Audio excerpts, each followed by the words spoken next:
Economic development begins in Taiwan with tea.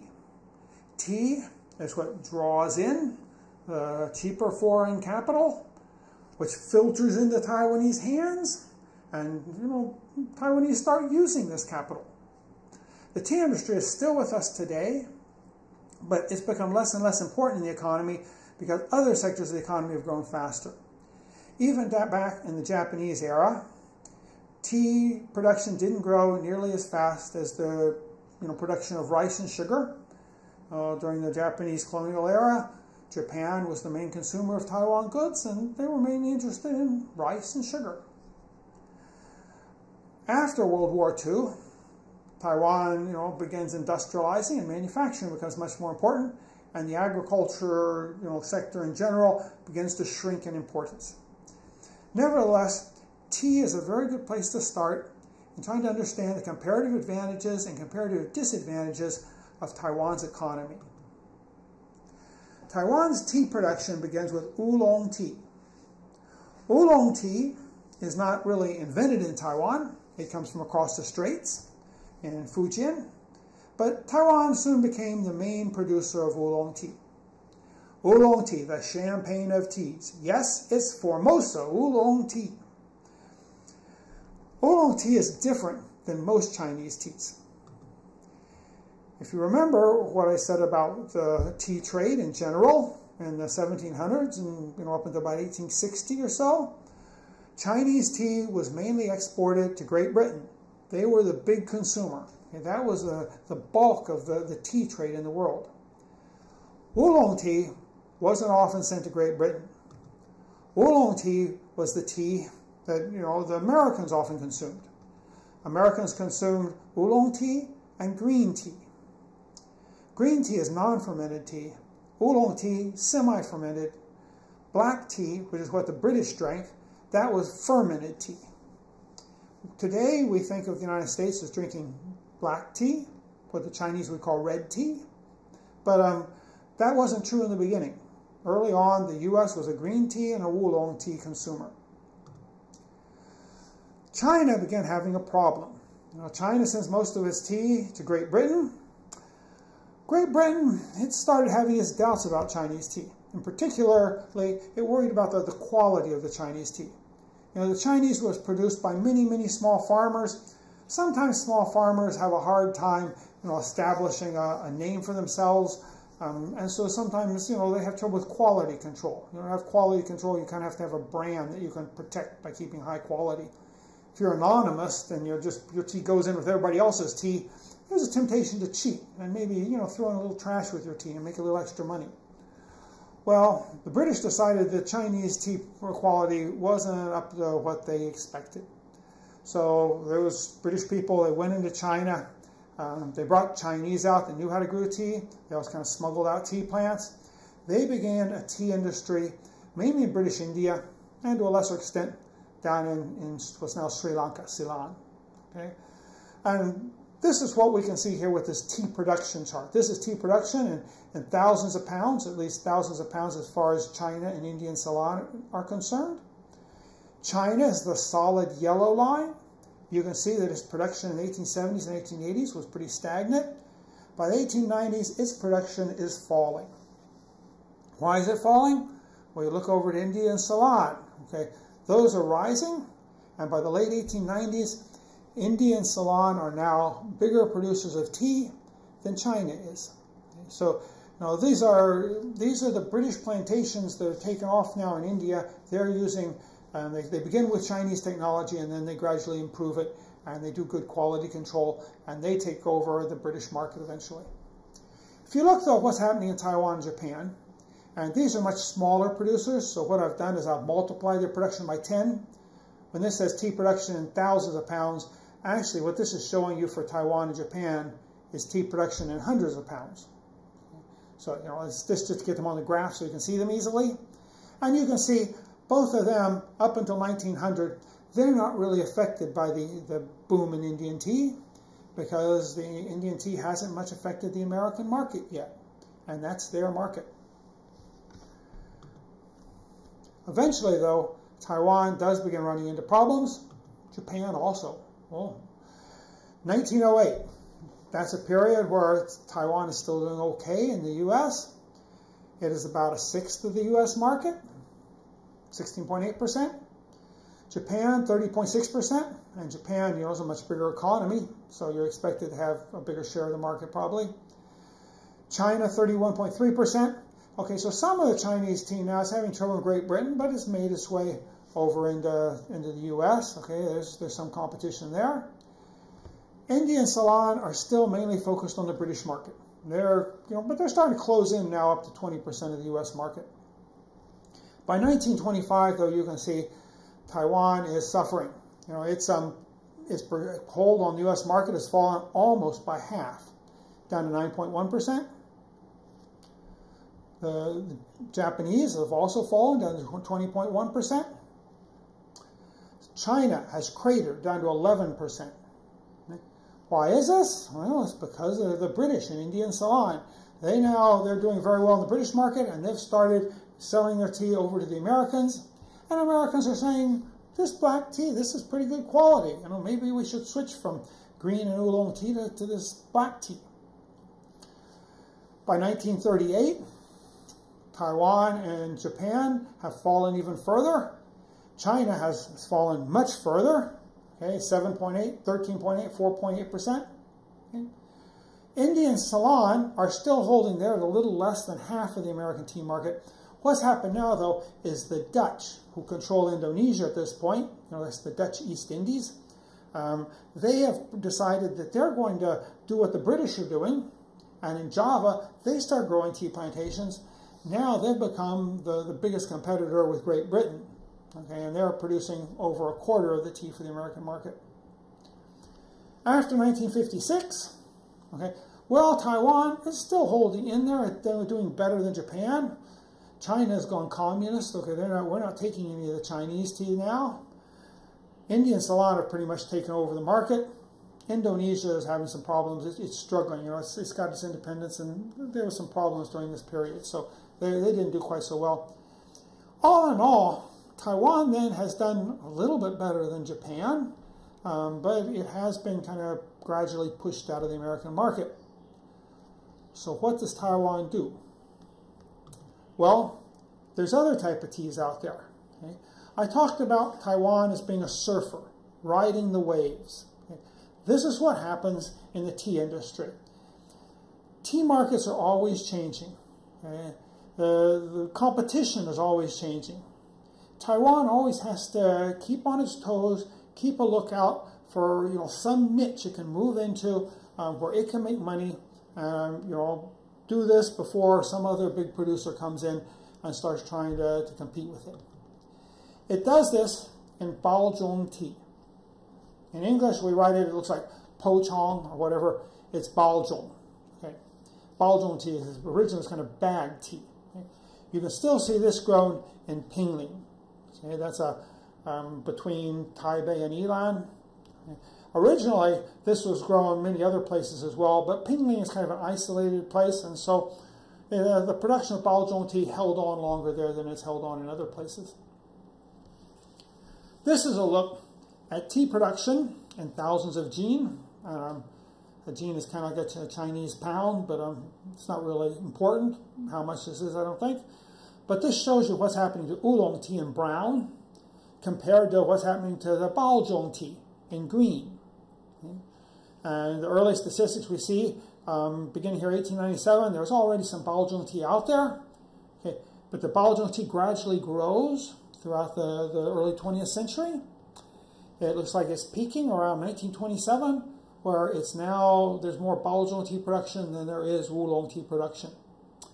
So oolong tea is gradually going downhill. That's because the American market is getting more and more challenging. The American market as a whole is growing, but the British and the Dutch are in there fighting for market share. Taiwan's having trouble selling all their oolong tea, so they're shifting to this other type of tea, baozhong tea. Okay. Baozhong tea is interesting. Originally, baozhong means that it's done in packages, okay, not tea bags. They don't use those yet. But what's happening is this begins as a floral tea.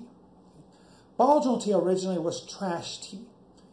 This was an invention of a Chinese from the mainland who came over here to Taiwan to work on the tea industry.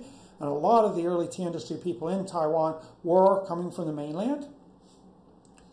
What he basically did is he looked at the trash tea, the oolong tea that wasn't accepted by the Western companies that were exporting tea.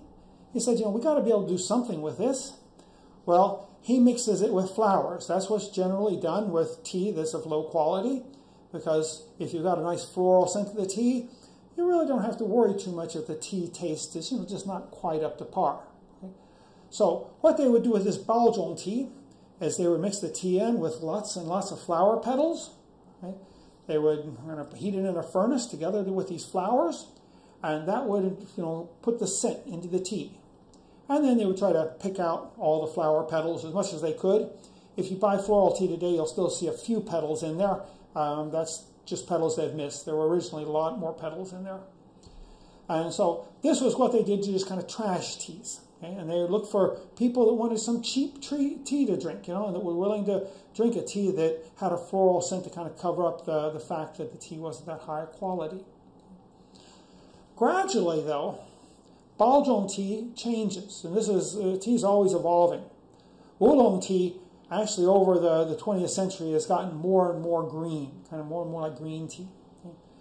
Baozhong tea, its quality started rising. Once they decided that this was an important tea product, people were raising a tea.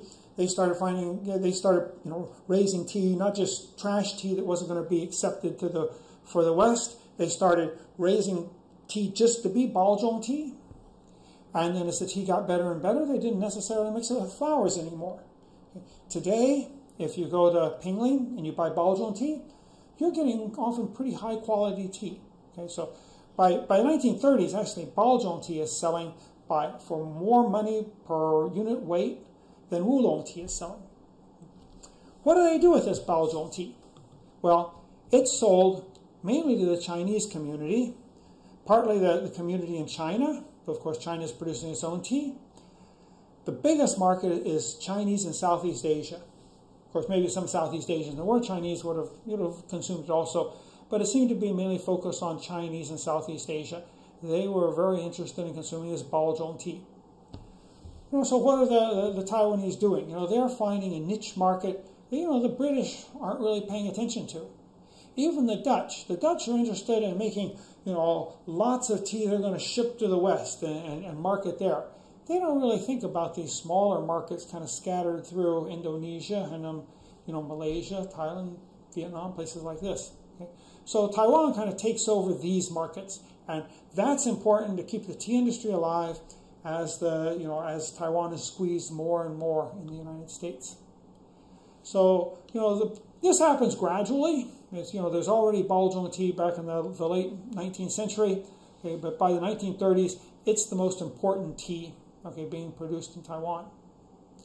Now, if you looked at that, production graph, you'd note that there's actually 3 types of teas there.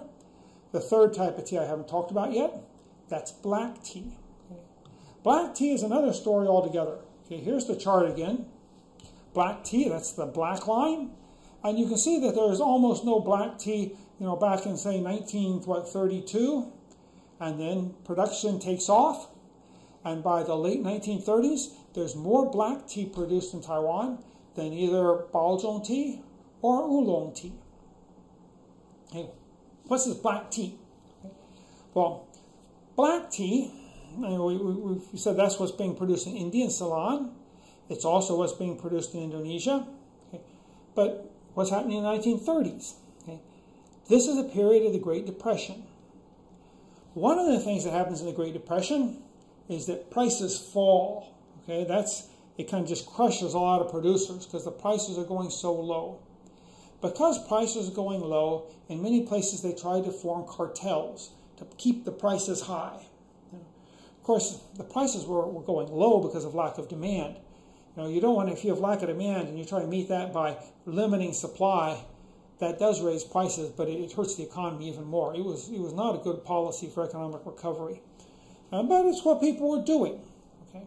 And what the British and the Dutch did, they got together. I think there may have been another country or two in this, and they set up a cartel. And said, we're going to start, we're going to start selling our tea not at this market price that's fallen so far. Okay, we're going to restrict our production and make sure we can only sell it for kind of the real price. Okay, the price the tea should be getting, the price it was selling for back in the 1920s. So this was the plan, the Dutch and the British. That opens the door though for Japan, because Japan's not part of this. Suddenly, black tea prices rise very, very fast. Now, the Japanese think, well, we could start producing black tea now. Okay, maybe that's an activity that we can make some money with. The big driver with this was Mitsui, the biggest of the Japanese conglomerates at this time. Okay. They started producing black tea both in Japan and in Taiwan. And they decided they were going to beat the British at their own game. Okay, this is not just Taiwanese production. The Japanese, they buy lots of land. They set up big tea plantations like the British were doing, and they try to integrate their tea plantations and their tea factories like the British were doing, and so they're trying to do things the British way, and they seem pretty successful. Okay, both in Japan and in Taiwan, and they start selling this black tea. I think mainly in Japan. Okay, but they're talking about going over into the invading the West too with this cheaper this cheaper black tea. So this is the third type of tea that is produced in Taiwan, black tea, and it looks like it's really doing well. Okay. Of course, this takes us up to 1939. Once World War II starts, everything craters. So it's hard to know what would have actually happened to this Japanese black tea. Whether this was just something that was temporary, or whether maybe this was a direction that Taiwan and Japanese production could have really taken in the long run. This is a picture of them boxing black tea in Taiwan. I actually think this one, I got this picture, I think originally this comes from Sansha. There's a hot springs resort, and that hot springs resort actually used to be a tea factory. And they grew a lot of tea in that area. So this is one of the big Japanese tea factories, okay, in Taiwan in the late 1930s.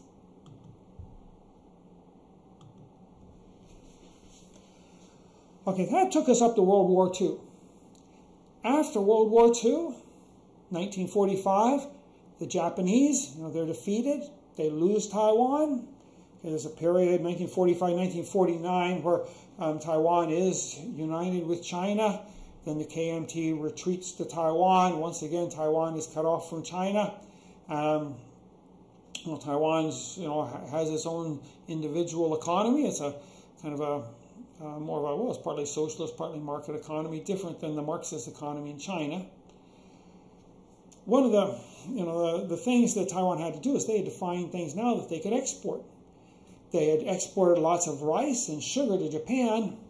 Well, one thing is that now there's tariffs and there's quotas, okay, on the Japanese market, because you're no longer part of the Japanese empire. On the other hand, the Japanese market is really cratered because, the cities have often, they've been bombed. The economy is doing very poorly in Japan during the early 1950s. Okay, so Taiwan has to find other export markets.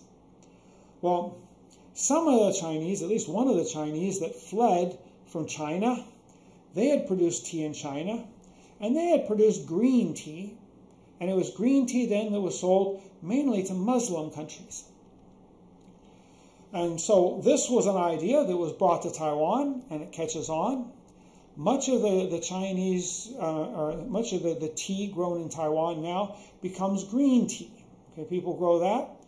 And they ship it out to some of it goes to North Africa. That's a big area. Actually, some of it goes up into Spain and Portugal. They consume this too. Middle East, Iran, places like Iraq, Jordan. Okay, they also consume some of this tea. It's not good quality tea. In fact, if you look at these countries' imports that are importing Taiwan tea, they often import both Taiwan tea and tea from China, communist China. You'd think that the communist goods might not be of very good quality, but actually the communist Chinese tea sold for more money per unit than the Taiwan tea. So this is a period of very low quality Taiwan tea that's being shipped mainly to poor third world countries.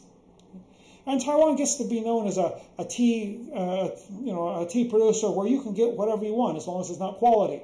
And there's stories about people that, they want black tea and all the Chinese have are green tea, and so they quickly manage to do kind of a fermentation or something and turn it into black tea. And they play a lot of tricks, and the quality is just considered pretty abysmal during this period. But the tea exports do recover. They find markets where people want cheap tea, and they're willing to take low quality as long as they can get a low price. And so the tea industry in Taiwan recovers faster than many other industries do. Another thing that happens in this period is you start getting tea consumption more in Taiwan. There was always some consumption in Taiwan. The Japanese consumed tea. I'm not sure how much Chinese, Taiwanese tea they consumed. Some Taiwanese, there's records of them consuming some tea, but most Taiwanese were poor farmers. They drink water. Okay, the tea was a luxury most Taiwanese would not afford. After the war, there's a lot of mainlanders come in, living in the cities. You start seeing some tea shops. Okay, these are not arty tea shops. These are just little holes in the wall, maybe some folding chairs, folding tables, where some rather poor quality tea is produced, and people sit there and chat. Another thing, though, that happens to boost tea consumption in Taiwan, it kind of becomes a mark of being white collar. And usually at this period, white collar means government employee, in an office. That everybody had you had these offices. You often had 40 or 50 people in an office. Everybody had their desk. On everybody's desk there would be a glass, of tea. There would be tea leaves in the glass, and there would usually be an office girl who would come through every hour or so and add more hot water to your glass.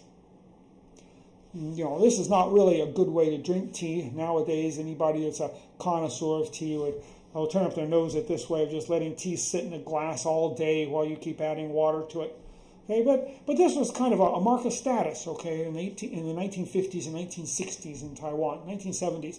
When I got to Taiwan in the late 1970s, I'd see this. You walk in and it seemed like on every desk there was going to be a glass, and there was going to be tea leaves in that glass.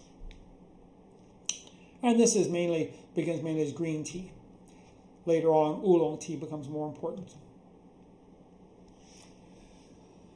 In the late 1960s, what happens in Japan is that up until this period, Japanese had drank their own tea. Okay, they produced tea in the countryside. They produced, there were several types of tea, but mainly this was sencha, jin cha, is what you would call it in Chinese. This type of tea was a Japanese green tea, and the Japanese, they really cared about quality. When Taiwan was a Japanese colony, you didn't have trouble with the quality because the Japanese always had these quality control offices, and anything exported had to go through quality control. Okay.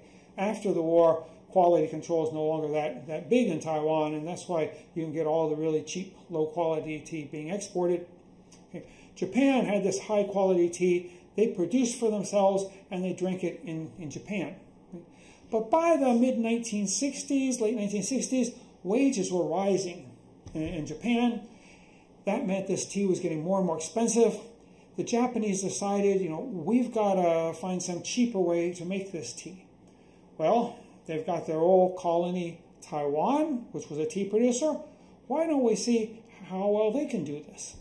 And so Japanese tea producers, they start coming into Taiwan. They start making deals with groups of Taiwan tea farmers.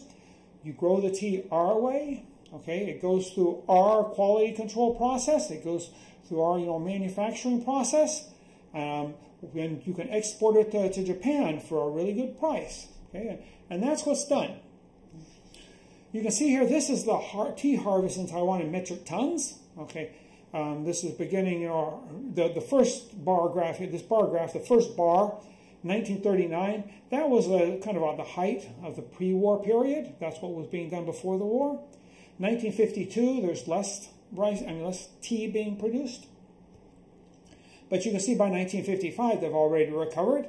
The tea industry recovered rather quickly. So 1955 is very low quality tea. Maybe in value terms, it hasn't quite recovered yet. But 1960, 1965, you see Taiwan tea production growing. The late 1960s is when the Japanese come in, and that's when you reach the peak of production in Taiwan for tea. Now, tea is no longer as an important industry in this period as it had been, okay, because as I say, the Taiwan economy, other sectors of the Taiwan economy have grown even more, okay, but the Taiwan tea industry, just on its own terms, reaches its peak in the early 1970s. I think it's actually about 1972. Okay? And it does this mainly by producing high-quality sencha tea for Japan. And this is when quality control now returns to Taiwan. Okay? You start, the other Taiwanese, they start learning this quality control. And, of course, high-quality tea is going to earn a much higher price. And beginning in the 1970s, Taiwan tea quality takes a turnaround, and it starts returning to the old days under Japan. You start getting better and better quality tea being produced in Taiwan. Now, after about 1972, tea production falls in Taiwan. Quality remains pretty high throughout the 1980s and 1990s. A lot of connoisseurs in Taiwan, they like to buy Taiwanese tea, and they'll pay high prices for it. But labor costs are also going up in Taiwan. And in the 1970s, particularly by the late 1970s, the Japanese are moving a lot of their tea production now into China. China has a lot cheaper labor than Taiwan does. So what happens in Taiwan? Beginning in the 1980s in Taiwan, you see tea moving south toward the middle of the island. What's happening here is, for tea, you need a right climate for tea, not too hot, not too cold. Well, the foothills of northern Taiwan are good for this. Okay? But as you go down south, you also have a good climate for tea, but it's higher up on the mountain slopes. Okay? You got to get up there higher in the mountains as you move south.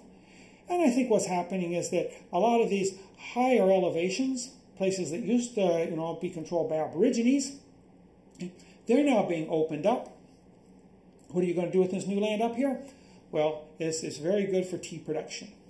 So you start seeing a lot of tea production. It seems like the place you hear about in the 1980s the most is Nantou. They talk about Dongding Wulong tea. Okay, it's the high standard Wulong, which is now not being grown around Taipei and Taoyuan like it used to be.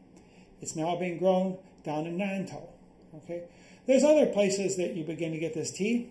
This shows some of there's a chart here showing where some of the tea in Taiwan now comes from. There's tea also coming out of Alishan now. If you go to Alishan, you take the road up there, you'll find along the road big tea fields. And I think this is what this photo is showing you. I think that's a photo along the road to Alishan in Jiayi. Okay. So that's where the big tea production is opened up. Now, this is, there is tea up there. A lot of tea farmers, though, have decided to go elsewhere. Like the Japanese, many Taiwanese tea producers moved across the straits, began producing tea in China, and also went across and started producing tea in Vietnam. So you're getting a lot of production that's now being produced abroad. It's kind of Taiwanese FDI in other countries' agriculture. I've actually been down to New Zealand and seen a Taiwan tea plantation producing Wulong tea in New Zealand. As far as the domestic market is concerned, by the 1980s you start seeing these new arty tea shops. Okay, it starts becoming,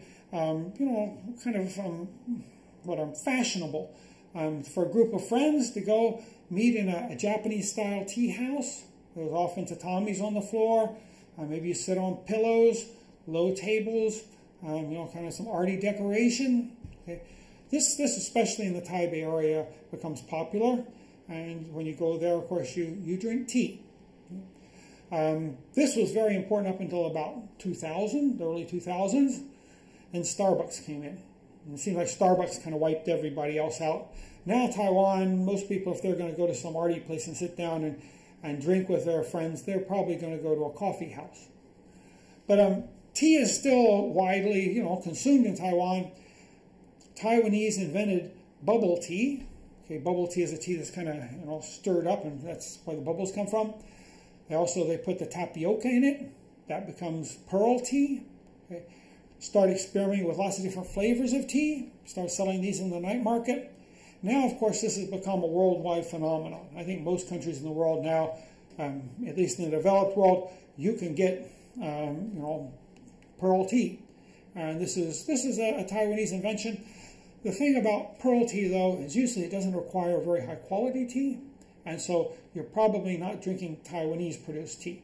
You're probably drinking tea that's maybe been imported from Vietnam, someplace like this. Maybe by a Taiwanese farmer in Vietnam.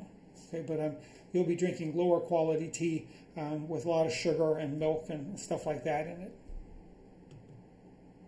If you want really high quality tea in Taiwan, you probably still want to drink Taiwanese tea. But you have to be careful because the quality control is kind of loose, and a lot of tea is kind of brought into the country and sold as Taiwanese tea, and it's not always Taiwanese tea.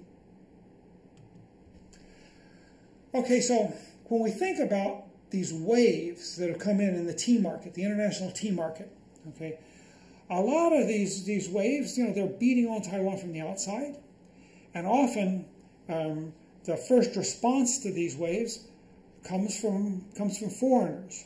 The Baozhong tea, okay, that was invented from somebody who came from across the strait.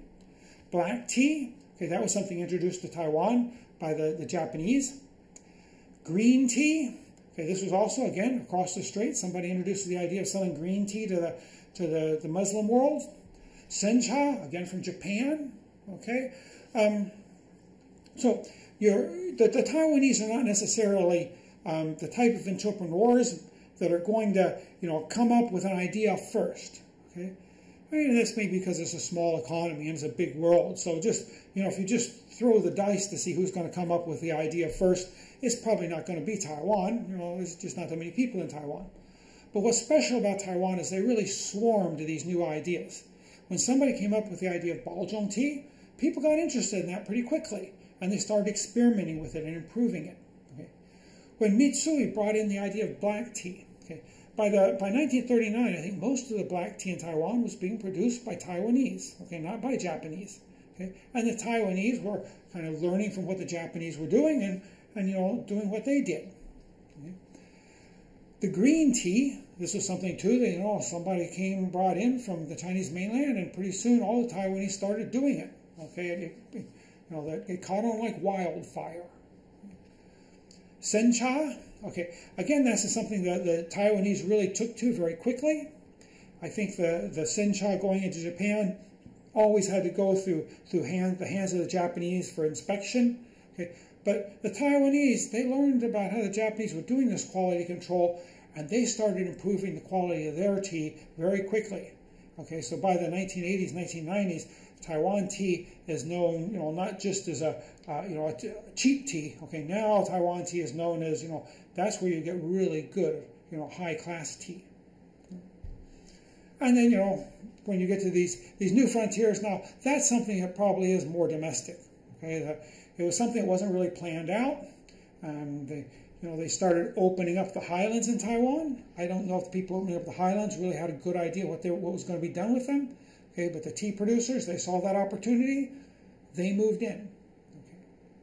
So this is something you see happening a lot in Taiwan. These waves come along. Sometimes it's not the Taiwanese to first figure out how to handle that wave, but as soon as somebody figures out how to handle it, the Taiwanese catches on really quickly, and they go for it, and they succeed. Usually they succeed. Okay, so that's these waves that have come through affecting the Taiwan tea industry. I've said a little bit about the structure of Taiwan's tea industry, I think, and how it differs from the rest of the world. I've made some hints of this, but I haven't said too much about that yet. So that's going to be the next unit. I mean, why was it that Taiwan was so good at responding to this market change? That's what we're going to deal with in the next section.